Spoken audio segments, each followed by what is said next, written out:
Powered by the Montana Television Network. This is the 10 o'clock news on Q2, Montana's news leader. Good evening, everyone. Thanks for joining us tonight. I'm Jeanelle Slade. Less than a week after a rockfall sent huge boulders careening into a Billings home, tonight we find out the city's next move. Now, the big question, how to remove those boulders. Now, that was top of mind and discussion as neighbors meet with the city administrator tonight. Well, it may take about a month before crews can start the massive removal on Laredo Place, just beneath the rims. And Q2's David J. was at tonight's meeting and is standing by now with the next steps. David. Well, Jeanelle, Terracon gave City Administrator Chris Kukulski some recommendations and information on the slide. 6 neighbors, along with one on the phone, met with Kukulski tonight next door to the home that was hit by the big boulder. There is concern with where the rock was on the rims, and the recommendation is to pin the rock that's left with bolts. Rocks that are on the slope are secure, and when work gets started, they plan on putting vibration monitors around the foundation to keep the damage from the homes, and those living on Laredo Place appreciate the meetings with the city. It's very comforting, you know. They're invested, you know. They're very polite and, you know, respectful, and seem like they're all just right on top of it. That one spot that didn't come down looks very precarious with the roots sticking out behind it and the air gap and everything, so that's what the concern is and what we're all trying to address right now. A lot of the attention has been, do we need to have a greater concern about what's left up there with this particular slide, that we should be doing something different than elsewhere. And Chris Kukulski says he plans on meeting regularly with the neighbors on Laredo. He talked about several dates for plans and bids and says crews may start working around October 22nd. Jeanelle? All right. Thanks so much, David. On the weather scene tonight, Bob, Montana, especially western Montana, is about to see Old Man Winter rear its ugly head far too soon. Yeah, well, it started today with high winds on the Rocky Mountain front, 80-mile-per-hour winds. Now, tomorrow, it looks like the winds will continue to be an issue, especially at Flathead Lake, 50 to 60-mile-per-hour winds, 3 to 6 foot waves up there. It's just going to be really choppy on a lake. But now let's move over to the other stuff. As you see, we have a winter storm warning that's up in the Rocky Mountain front, 15 to 36 inches of snow on the plains. Up in the higher elevations, we could see higher snow amounts, like maybe up to 4 feet of snow. That's right. Then all around that, we have a winter storm watch for 12 to 24 inches of snowfall, especially in northern Montana. Down towards the southwest, it's more like 8 to 18 inches of snow above the 6,000 foot level, and another 2 to 6 inches of snow below that level. Meanwhile, take a look at this. Here's how it's going to turn out. On Saturday morning, the snow continues to stay to the north, but by that afternoon, all that snow starts making its way into the Billings area. So how much snow are we talking about? Well, places like Cutbank will see 2 to 4 feet of snow. Great Falls, 14 to 20 inches. The same thing in Helena. Here in Billings, not as much, maybe about 1 to 2 inches of snow, and we'll have more about that coming up in a few more minutes. You know.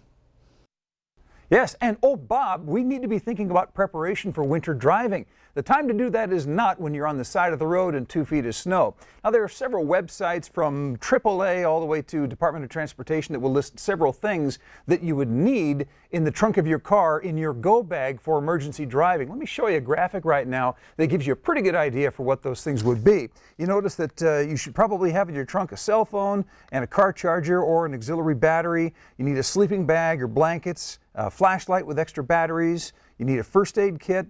You're going to need some extra winter clothing, boots, coat, gloves, hat, you know, that sort of thing. Also a shovel, a scraper, and brush. You'll need some jumper cables, and you know what? You're going to need some drinking water and probably some high-calorie, non-perishable food items. And there's one other thing that you want to make sure that you have in your car, a bag of cat litter, and here's why. When those tires are spinning, a little bit of cat litter underneath might give you just enough traction to make you unstuck. It's a really good idea to have this in the trunk of your car. And of course, Bob McGuire, Ed McIntosh, and yours truly will be monitoring this storm system through tomorrow and on into the weekend. Also monitor your Q2 weather app, and we will keep you posted on the storm's progress. Jeanelle? All right, thanks so much, Rob and Bob. President Trump says he watched part of today's hearing on Capitol Hill. The whistleblower complaint says White House officials tried to stash records of the president's phone call with the Ukraine leader. The phone call is now the center of the political firestorm and impeachment inquiry. Natalie Brandt has more from Capitol Hill. President Trump lashed out after Thursday's congressional hearing on the newly revealed whistleblower complaint. It's a disgrace to our country. It's another witch hunt. Here we go again. The 9-page complaint made public Thursday accuses the president of, among other things, pressuring a foreign country to investigate one of the president's main domestic political rivals. The complaint focuses on a July 25th phone call between President Trump and the president of Ukraine. A White House summary of the conversation indicates the president repeatedly urged the Ukrainian leader to investigate former Vice President Joe Biden and his son Hunter. Acting Director of National Intelligence Joseph McGuire defended his handling of the complaint before Congress. Whistleblower says, I have received information from multiple U.S. government officials that the President of the United States is using the power of his office to solicit interference from a foreign country in the 2020 U.S. election. You would agree that should be investigated, would you not? Chairman, the horse has left the barn. You have all of the information. The complaint also alleges White House officials scrambled to, quote, lock down records and redirect them to a server for classified information. The White House and Republican lawmakers defending the president have seized on a portion of the complaint in which the whistleblower acknowledges not being a direct witness to most of the events described. President Trump should be allowed to know who these people are because they're talking about impeaching him based on secondhand information. In audio obtained by the Los Angeles Times, President Trump at a fundraising breakfast said he wants to know who gave the whistleblower information and suggested that person may be a traitor. You know what we used to do in the old days when we were smart, right? The spies and treason. We used to handle it a little differently than we do now. The New York Times reports the whistleblower is a CIA officer. Natalie Brand, CBS News, Capitol Hill. President Trump temporarily froze nearly $400 million in military aid to Ukraine just days before that call with the Ukraine president. Well, the Federal Reserve is charged with maintaining sound banking system and fostering a healthy economy. The Minneapolis Fed serves 6 states, including Montana. And today, the Fed president, Neel Kashkari, paid a visit to Billings. Part of Kashkari's job is to learn how the economy is faring locally and use that information to help set interest rates at a national level.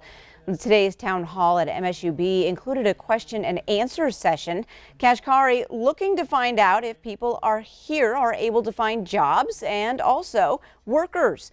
He asked about wages and whether Montana is optimistic or concerned about the economy. I think overall it's doing pretty well. I mean, obviously the farmers have been suffering for a number of years with low commodity prices, but other sectors are doing well. There's still quite a bit of nervousness about trade and the tariffs that are going on around the world and the fights with China. So people are nervous about that. But I've learned today that Billings' economy is very diverse, and that diverse economy, all these different sectors, gives it a lot of resilience. Now, to help each local economy, Kashkari says work on employee retention and make your community more attractive for people to move to and stay. Well, here in Billings, game wardens now offering a $1,000 reward for information about a poached white-tailed deer found in city limits.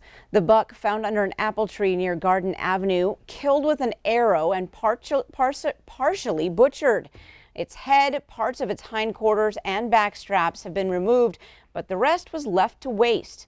Anyone with information can report to Fish, Wildlife, and Parks anonymously. And for those of you looking to bow hunt legally, listen up. Montana Fish, Wildlife, and Parks has scheduled a special archery-only hunt up around Roundup. Now, the goal is to reduce the high number of mule deer in the town. Starting next Tuesday, October 1st at 5 a.m., special tags will go on sale on a first-come, first-served basis. 120 either-sex licenses will be released at $10 for residents and $75 for non-residents. The special season runs from November 9th through February 15th, and each hunter is limited to 2 Roundup licenses. Well, construction now underway for Montana State University's new dorm hall, and it has a name. As of this week, the $50 million project has been dubbed Highlight Hall. MSU officials say the dorm hall will house more than 500 students and is still on course for completion by next fall. Coming up next on your Q2 10 o'clock news, a devastating flu season in Australia has health officials here in the U.S. concerned. We'll take a closer look. Plus, without ever turning a stone, history is being uncovered in Helena. We'll show you how. And in sports, Scott shows us why NBA player Jordan Hill spent the day in lodge grass. You're watching MTN News with Jeanelle Slade and Russ Riesinger. Storm Tracker weather with Bob McGuire. And sports with Scott Breen. This is the 10 o'clock news on Q2, Montana's news leader.